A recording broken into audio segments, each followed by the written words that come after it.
Welcome to my YouTube channel. Kung bago ka lang sa channel na to at true-blooded Aldab Nation ka, tama po ang channel na pinuntahan mo. Kaya considering na po kitang bagong subscriber. At huwag mong kalimutan pindutin yung bell para lagi po kang updated sa bagong video na ilalabas ko. Salamat po sa iyong pag-click sa channel na to. Welcome back mga Aldab. Ito na naman po ang inyong lingkod, si Mr. Destiny. At siyempre panibagong video, panibagong update na naman po tayo. Sabi ko nga po sa inyo, pag nandito po kayo sa channel ni Mr. Destiny, 101% updated po kayo. Lalong lalo na nga po pagdating kina Mr. and Mrs. Fulkerson. Marami natutuwa po sa akin sa mga ina-update natin about sa Aldab. Natutuwa naman po ako sa mga feedback ninyo. Natutuwa ako kasi lalong lumalakas po ang loob ni Mr. Destiny na magbigay ng mga update na talagang kinagigiliwan po ng mga Aldab Nation. Bagamat yung iba maraming kwento ang inilalabas, okay lang naman po kasi sabi ko nga po sa inyo, wala naman pong masamang tinapay na binabato si Alden para sa atin. Wala naman pong balita na pumapabor sa mga armin at sa mga main fanatics. Doon pa lang po masaya na ako na ibibigay ko ang gusto po ninyo. O binibigay naman po ni Alden yung gusto kong ibigay sa Aldab Nation na talagang pinaninindigan po niya. Natutuwa naman po ako kasi kahit po kaliwat kanan ang bumabatikos, kahit marami nagsasabi ng ganito ganyan, okay lang po yun. Importante lang naman po kung ano po yung mga nababasa ninyo, napapanood, napapakinggan. Di po ba? Kaya nga po ako masaya mga Aldab dahil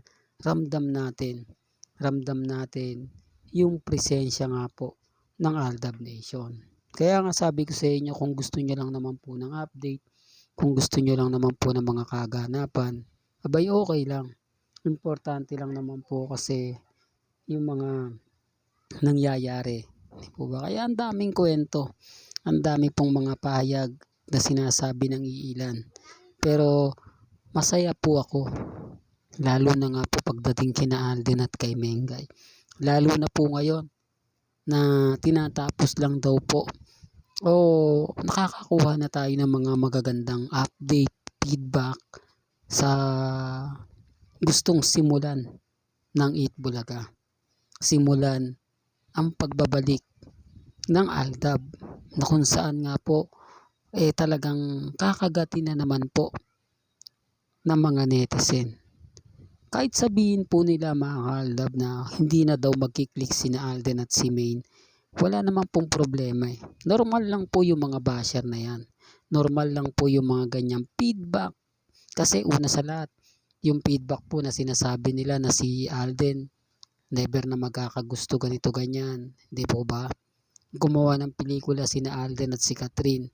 Maraming kwento na lumabas. Pero sa bandang huli, wala rin naman pong nangyari. Nagkaroon ng issue si Alden sa mga nalilink po niya, pero hanggang doon lang po yun. Hindi, real talk mga Kaaldab. Kaya nga po yung mga sinasabi nila patungkol sa interview ni Karen Davila, nabasag ko sila. Kaya lang siyempre maraming naiinis sa akin. Mali daw po yung sinasabi ko, mali daw po yung kwento ko, okay lang. Kasi alam naman po kasi nila na hindi po papabor sa kanila yung sinasabi ko. Kaya nga sabi ko, way back 2015, sa lahat po ng interview ni Alden, sa lahat po ng mga nakakakilala kina Alden at kay Main, sila na po makapagsasabi. Although may mga komentong pabor sa akin, alam nyo po ba sinasabi nila? Naku, kamag-anak yan ni Mr. Destiny. Si Mr. Destiny na rin yan. Mga bayarin yan ni Mr. Destiny para lang masabi na totoo siya. Remind ko lang po sa inyo, Alam po ng fandom na never ko pong ginawa yan. Alam po ng fandom na hindi po ako at sila po yung gumagawa niyan. At hindi po yan dummy account. Yan po yung isa sa pinaninindigan ko. Madalas sinasabi, wala po tayong kakayanan magbayad. Wala po tayong kakayanan na gawin lahat ng mga sinasabi nila. Minsan po mga kaaldab, mapapaisip kayo, no? Kapag sinasabi kong gawain po nila yan, kaya alam po nila yan. Maraming nagre-react. No, ganyan alam mo, apektado po sila. Kasi nga po, ginagawa nila. Totoo naman po gawain po nila yon.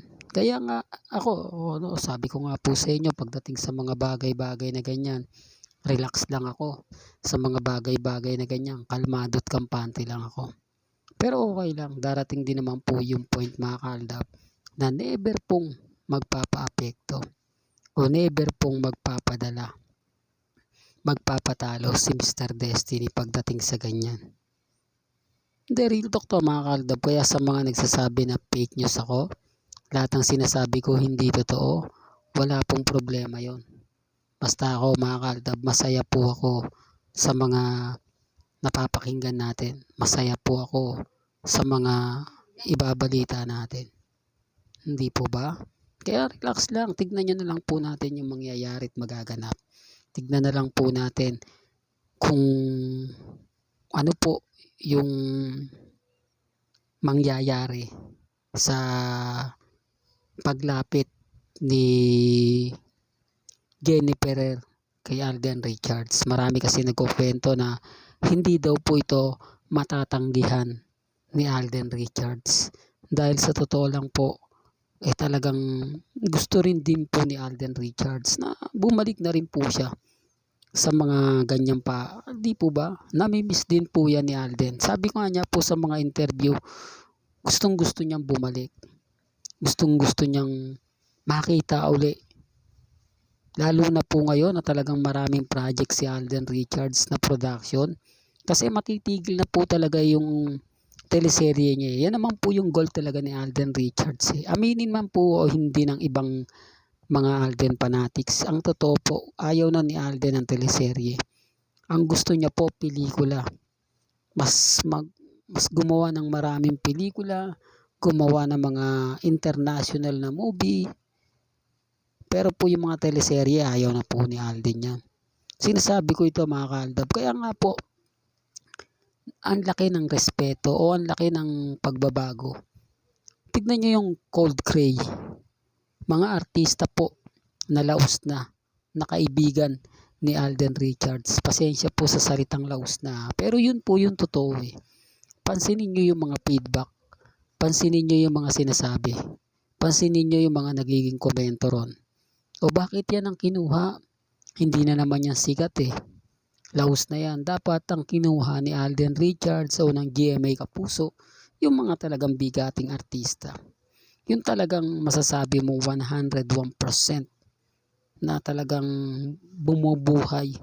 101% na talagang angat na angat. Sinasabi ko lang po ito mga kaaldab sa mga bitter dyan. Sinasabi ko lang po sa mga taong naiinis at nagagalit.